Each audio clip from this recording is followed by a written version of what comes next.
ഇന്ത്യയിലെ man power വളരെ പ്രയോജനകരമായി ഉപയോഗിക്കേണ്ടിയിരിക്കുന്നു. വളരെ വലിയ ശമ്പളം വാഗ്ദാനം ചെയ്തുകൊണ്ട് മാൻ പവർ കമ്പനികളും റിക്രൂട്ട് ഏജൻസികളും ആളുകളെ കൊണ്ടുപോയി വഞ്ചിക്കുന്നത് തുടർക്കഥയായി കൊണ്ടിരിക്കുകയാണ്. ഇത്തരം വഞ്ചിക്കപ്പെട്ട സാഹചര്യങ്ങൾ ഉണ്ടാകുമ്പോൾ പ്രവാസികൾക്ക് സാമ്പത്തികമായി ഉണ്ടാകുന്ന മുഴുവൻ നഷ്ടവും റിക്രൂട്ട് ഏജൻസികൾ തിരിച്ചു നൽകുന്നതിനുള്ള നിയമം നടപ്പിൽ വരുത്തണമെന്ന് കേന്ദ്ര സർക്കാരിനോട് അപേക്ഷിച്ചുകൊണ്ട് ഈ ആഴ്ചയിലെ UAE എക്സ്ചേഞ്ച് പ്രവാസ ലോകം നമുക്കിവിടെ ആരംഭിക്കാം. ഹൃദയാഘാതത്തെ തുടർന്ന് അബോധാവസ്ഥയിലായ മലയാളി സുമനസ്സുകളുടെ സഹായം തേടുന്നു. തലശ്ശേരി സ്വദേശിയായ സയ്യിദ് നിസാമുദ്ദീനാണ് വിദഗ്ധ ചികിത്സയ്ക്ക് സഹായം തേടുന്നത്. ഇപ്പോൾ കൃത്രിമ ശ്വാസോച്ഛ്വാസം നൽകി ജീവൻ നിലനിർത്തുന്ന നിസാമുദ്ദീനെ കമ്പനി അധികൃതരും ഇൻഷുറൻസ് കമ്പനിയുമൊക്കെ കൈവിട്ട അവസ്ഥയാണ്.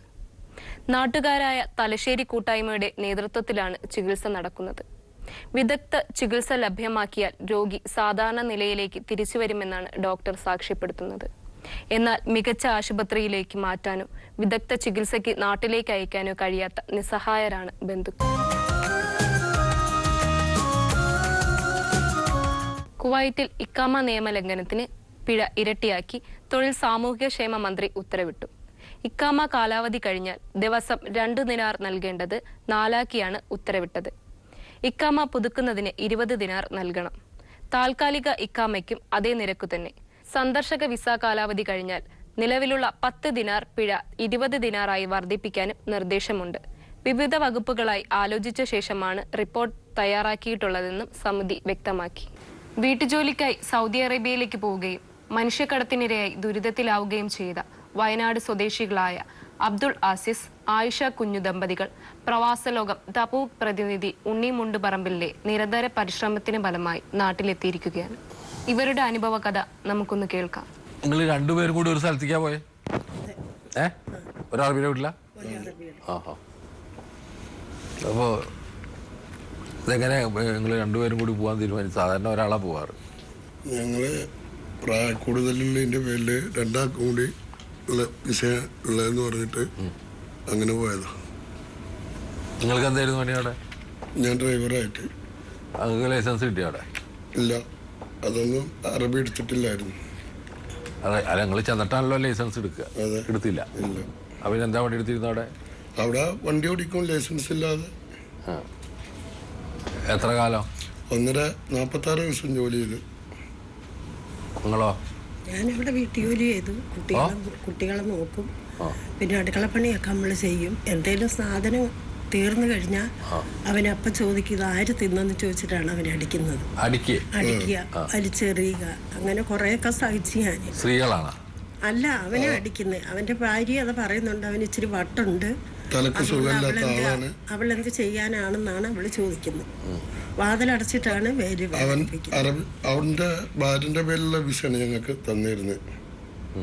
അപ്പൊ അവന് ചെറിയൊരു അസുഖമുണ്ട് എന്നുള്ളതാണ് ഭാര്യ പറയുന്നത്. ഭയങ്കര പ്രശ്നമാണ്. അവന്റെ അടിയാണ് സഹിക്കാൻ വയ്യാത്തത്. എന്നിട്ട് അവൻ പറയുന്നത് എന്താ, ഈ ഇന്ത്യകളും മൊത്തം ഹറാമികളാ, നിങ്ങളെ ഇവിടെ വെച്ച് ഞാൻ കൊന്നാലും നിങ്ങൾക്ക് ചോദിക്കാൻ ആളില്ല. അങ്ങനെ അടിച്ച് തന്നെ വലിച്ചെറിഞ്ഞപ്പോഴാണ് നമ്മുടെ എംബസി തബൂക്കി 11-ാം തീയതി വരുന്നെന്ന് പറഞ്ഞു. എംബസി വരുന്നുണ്ട് തബൂക്കിലെന്ന് പറഞ്ഞിട്ട് അങ്ങനെ ഞാൻ ഉണ്ണിനെ കോണ്ടാക്ട് ചെയ്തിട്ട് എംബസിയിൽ അഭയം തേടിയത്. അപ്പൊ പറഞ്ഞു എംബസിന്ന് പിന്നെ ജിദ്ദയ്ക്ക് വിട്ട് അവര്. അല്ല, ഞങ്ങൾ താമസിക്കുന്നിടത്ത് 400 വീടാണ്. ഞാൻ ചോദിച്ചത് നിങ്ങള് പിന്നെ എംബസി തബൂക്കിൽ വരണമെന്ന് കേട്ടപ്പോ നിങ്ങൾ രണ്ടുപേരും കൂടെയാണോ പോയി? ഒരുമിച്ച് ഞങ്ങളോട് പറഞ്ഞു അവിടെ ഒരു ചെക്ക് പോസ്റ്റ് ഉണ്ട് ഞങ്ങൾ താമസിക്കുന്നിടത്ത്, അത് കടക്കണമെങ്കിൽ ഭയങ്കര ബുദ്ധിമുട്ടാണ്. ശ്രീലങ്കക്കാരന് അവന്റെ കാറില് ഞങ്ങളെ തബൂക്കില് കൊണ്ടുവിടെ ചെയ്ത്. അങ്ങനെയാണ് ഞങ്ങൾ രക്ഷപ്പെട്ടത്. അവൻ വാതിലടച്ചിട്ട് അവനെന്ത് ചെയ്താലും നിങ്ങളുടെ ഇന്ത്യൻ എംബസി ഒന്നും ചെയ്യത്തില്ലെന്നാണ്. പിന്നെ ഒരു ഫിലിപ്പീനി പെണ്ണുണ്ടായിരുന്നു അവിടെ, അവളെ അടിച്ചിട്ട് അവരുടെ എംബസി ഇടപെട്ടിട്ടാണ് അവളെ കയറ്റി വിട്ടത്. അപ്പോൾ അത് ഭയങ്കര പ്രശ്നമായി. ഇവിടെ എനിക്ക് വീടും സ്ഥലവും ഒന്നുമില്ല, എന്നാൽ 2 സെന്റ് സ്ഥലം വാങ്ങാമെന്നും പറഞ്ഞാണ്. ചാവക്കാട് അറേബ്യൻ ട്രാവൽസാണ് നമുക്ക് വിസ തന്നത്. 62,000 രൂപ ഞാൻ കടം വാങ്ങിച്ചു കൊടുത്തതാണ്. ഇപ്പം അയാളെ വിളിച്ച് നഷ്ടപരിഹാരം എന്തെങ്കിലും ചെയ്യുന്ന നമ്മൾ മാന്യമായ രീതിയിൽ പറയുമ്പോൾ അയാൾ തെറിയാണ് പറയുന്നത്. നീ എന്ത് വേണേലും ചെയ്തോ, എന്നെ ഒരു ചുക്കും ചെയ്യാനില്ല. ഞാൻ നല്ല രീതിയിൽ പറഞ്ഞു. അവിടെ ചെന്ന് ഞാൻ നേരിട്ട് പറഞ്ഞു. അബ്ദുൽ ഖാദർ. നല്ല രീതിയിൽ പറഞ്ഞ് എന്തെങ്കിലും ഒരു സഹായം ചെയ്ത് തിരിച്ചു വന്നതാണ്.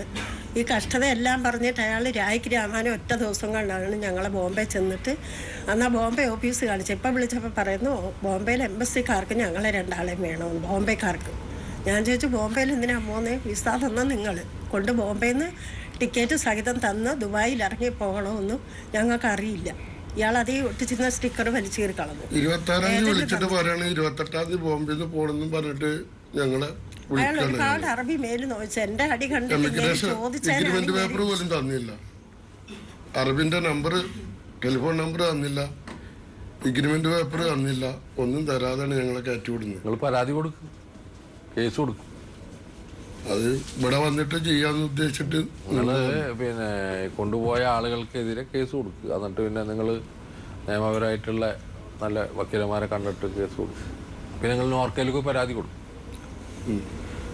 നോർക്ക NRI സെല്ലിൽ SP ഉണ്ട്, അയാൾക്കൊരു പരാതി കൊടുത്തിട്ട് പോകും. കാരണം ഞങ്ങൾ 2 ആളും പോകാൻ തന്നെ കാരണം ഞങ്ങൾക്ക് വീട് ദാരിദ്ര്യം കൊണ്ടാണ്. ആ ദാരിദ്ര്യമാണ് ഇപ്പൊ ഇങ്ങനെ പ്രശ്നമായത്. അതുമല്ല ഈ ഏജന്റ് പറഞ്ഞത് 40 വർഷം ഈ കഫീലിന്റെ കൂടെ അവൻ പണി ചെയ്തതാണ്. അങ്ങനെ പറഞ്ഞ ഞങ്ങളെ വിടുന്നത് നല്ല ആളാണ് എന്നൊക്കെ പറഞ്ഞ വിടുന്നത്. നല്ല ആളാണ്. അയാൾക്ക് അങ്ങനെ അനുഭവം ഉണ്ടാവും.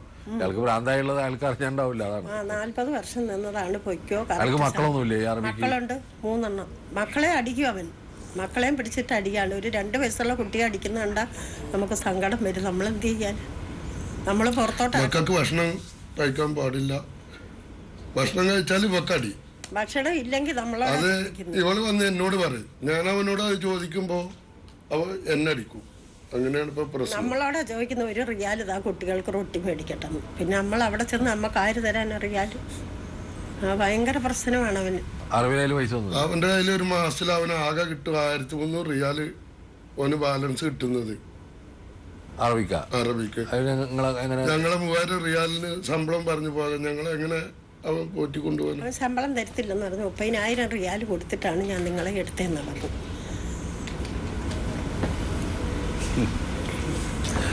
ദരിദ്രനായ അറബിക്ക് 2 ശമ്പളക്കാരെന്ന് പറഞ്ഞാല് ഇത്തരത്തിലുള്ള നമ്മളൊന്നും ആലോചിക്കണ നമ്മളെ നാട്ടിലും ജോലി ചെയ്താലൊക്കെ കാശ് കിട്ടും. സംഗതി ശരിയാണ് സാറേ, നാട്ടിൽ ജോലി ചെയ്താൽ കാശ് കിട്ടും. പക്ഷെ അത് ഒരുമിച്ച് കിട്ടാനൊരു നിവൃത്തിയില്ലല്ലോ. അപ്പൊ ഇങ്ങനൊക്കെ ഗൾഫിൽ പോയെങ്കിലല്ലേ വല്ലതും 10 രൂപ ബാലൻസ് ചെയ്യാൻ പറ്റുള്ളൂ എന്ന് ഉദ്ദേശിച്ച് പോകുന്നത്. ഇവിടെ നിന്നാലും ബാലൻസ് ചെയ്യാൻ പറ്റും. പക്ഷെ എന്താ വെച്ചാൽ അവിടെ ഇതിലും വലിയ ദുരിതമാണ്. നിങ്ങൾ കണ്ടില്ലേ, 90% ആളുകൾ ദുരിതത്തില്ല. ഞങ്ങള് ജയിലിൽ മുഖാന്തരം ഇപ്പൊ വരുന്നത് ഡീപ്പോർട്ടേഷൻ ക്യാമ്പാണ്. ജയിലല്ല, ഡീപ്പോർട്ടേഷൻ ക്യാമ്പ് എന്നാണ് അതിന് പറയാം. ജയിലിൽ നിന്നല്ല അതിന് അവിടെ 13 ദിവസം അവിടെ കിടന്നിട്ടാണ് നിങ്ങൾ വരുന്നത്.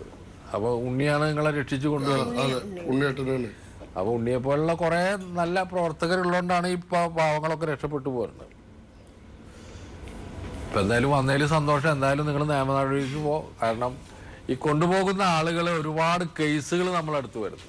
ഇത്തരത്തിലുള്ള കേസുകൾ 1ഉം 2ഉം അല്ല നമ്മളടുത്ത് വരുന്നത്, 100 കണക്കിന് കേസുകളാണ്. അതുകൊണ്ട് നിങ്ങൾ പലപ്പോഴും നല്ല ആളുകളായിരിക്കാം, പക്ഷേ നിങ്ങൾ കൊണ്ടുപോകുന്ന ആളുകൾ ഇത്തരത്തിൽ ചതിയിൽപ്പെടുമ്പോൾ നിങ്ങളെ ഒരു മോശമാക്കിയിട്ട് പറയുന്നു എന്നുള്ളതാണ്.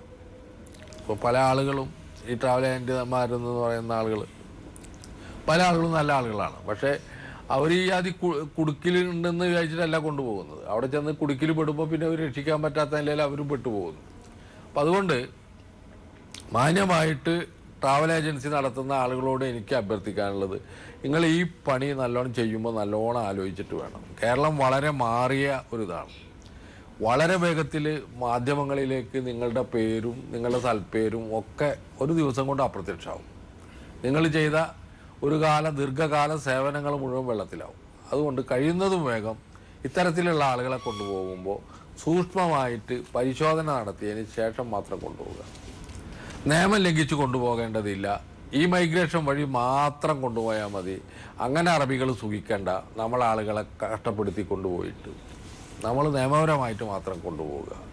ആ നിലയിലുള്ള ഒരു നിലപാടിലേക്ക് എല്ലാ ട്രാവൽ ഏജൻസി സുഹൃത്തുക്കളും വരണം എന്ന് ആണ് എനിക്ക് അഭ്യർത്ഥിക്കാനുള്ളത്. ഇവരെ ഏതെങ്കിലും തരത്തിൽ അബ്ദുൽ ഖാദറിനെ സഹായിക്കാൻ പറ്റുന്നുണ്ടെങ്കിൽ സഹായിക്കണം എന്നാണ് പറയാനുള്ളത്. ഒരു വളരെ ബുദ്ധിമുട്ടിലാണ്. ശരി. 3 വർഷം മുമ്പ് കന്യാകുമാരി സ്വദേശിനിയായ സെലിനെ വിവാഹം ചെയ്ത സുന്ദർ സിംഗ് സൗദിയിലെ ദമാമിൽ പ്ലംബർ ജോലി ചെയ്തു വരികയാണെന്ന് കരുതപ്പെടുന്നു. 3 വർഷത്തെ ദാമ്പത്യ ജീവിതത്തിനിടയിൽ ചുരുങ്ങിയ കാലയളവ് മാത്രമേ സെലിനുമായി അദ്ദേഹം ജീവിച്ചിരുന്നുള്ളൂ. തന്നോട് ഈ കാണിക്കുന്ന അകൽച്ചയുടെ കാരണം തേടുകയാണ് സെലിൻ. 3 വർഷത്തിലിടക്ക് വന്നിട്ടില്ലേ സെലി? 3 വർഷമായല്ലോ പോയിട്ടല്ലേ? 3 വർഷമായിട്ട് പിന്നെ ആള് നാട്ടിലേ വന്നിട്ടില്ല. പോന ജനുവരിയിൽ 2016 2016 ജനുവരിയിൽ വന്നിരുന്നത്. 3 മാസം ലീവ് നിന്നിട്ട് പോയിട്ട് 5 സെന്റ് சொத்து வாங்கியதாட்டு சொல்லிட்டு 50 பவுன் நகையை வச்சு என்ன பண்ணறாருன்னு தெரியாது. என்கிட்ட ஒன்றும் சொல்லாமல் என்ன பணத்தை என்ன செஞ்சாருன்னு தெரியாது எனக்கு. அப்படின்ட்டு திரும்பவும் ஏப்ரல் மாதம் 4ஆம் தேதி போனார். 3 மாதம் லீவு நின்றுட்டு அடுத்து வந்து 1 மாதம் நல்லதாக ஃபோனில் பேசிகிட்டு இருந்தார். இருந்துட்டு இந்த நான் செலவுக்கு பணம் காசு கேட்டோன்னா அன்னைக்கு தொட்டு 10 மாதம் கொண்டு காசு அனுப்பல, ஃபோனும் பண்ணலை, ஒரு தகவலும் இல்லை. 10 മാസമായി. ஆமாம். ഈ 3 മാസം വന്നിട്ട് നല്ല നിലയിൽ ജീവിച്ചിരുന്നു. ഇവരായിട്ട് നല്ല നിലയിലായിരുന്നു. നല്ല ഇതായിരുന്നു. என்னையும் தாயார்கிட்டையும் என்னையும் சண்டை போட்டுட்டு தான் இருந்தாரு. சண்டை போட்டும் മദ്യപിക്കോ? അടുത്ത അക്കൗണ്ട് ചെക്ക് ചെയ്തായിരുന്നു ഇത് എന്താ പ്രശ്നം. അക്കൗണ്ടിൽ എല്ലാ മാസവും പേയ്മെന്റ് വന്നിട്ട് അവൻ്റെ സഹോദരിയാണ് പേയ്മെന്റ് ഒക്കെ എടുക്കുന്നത്. അത് ബാങ്കുകാരിൽ എല്ലാം പറഞ്ഞു തരുന്നില്ല. പക്ഷേ എല്ലാ മാസവും പേയ്മെന്റ് വരുന്നു പറഞ്ഞു. ഇവർക്കൊന്നും അയക്കില്ല. நான் கேட்டா அவங்க எல்லாம் சேர்ந்து நிக்கிறாங்க, என்ன தனியாப்படுத்திட்டு. അവയെല്ലാരും മക്കളില്ല. അപ്പൊ ഈ രണ്ട് എത്ര 3 കൊല്ലത്തിലടക്ക് എത്ര പ്രാവശ്യം വന്നു? ഒരു പ്രാവശ്യം. 2016. അതിന്റെ ഇവരായിട്ട് താമസിക്കുകയൊക്കെ ചെയ്തിരുന്നു. അപ്പൊ അസുഖമൊന്നുമില്ല? ഇല്ല. സന്തോഷത്തിലായിട്ട്. അതിനുശേഷമാണ് അപ്പോ പൈസ ഒന്നും അയക്കാറില്ല അവർക്ക്? ഇല്ല, ഒരു പൈസ അയക്കാറില്ല. ഒരു പൈസ അയക്കാറില്ല. എങ്ങനെയെങ്കിലും ഇങ്ങോട്ട് വരവയ്ക്കണം. ഞാൻ ചോദിക്കുന്നത് ഇവര് തമ്മിൽ നല്ല സുഖത്തിലല്ല? ഇവർ രണ്ടുപേരും സുഖത്തിൽ തന്നെ, കുഴപ്പമില്ല.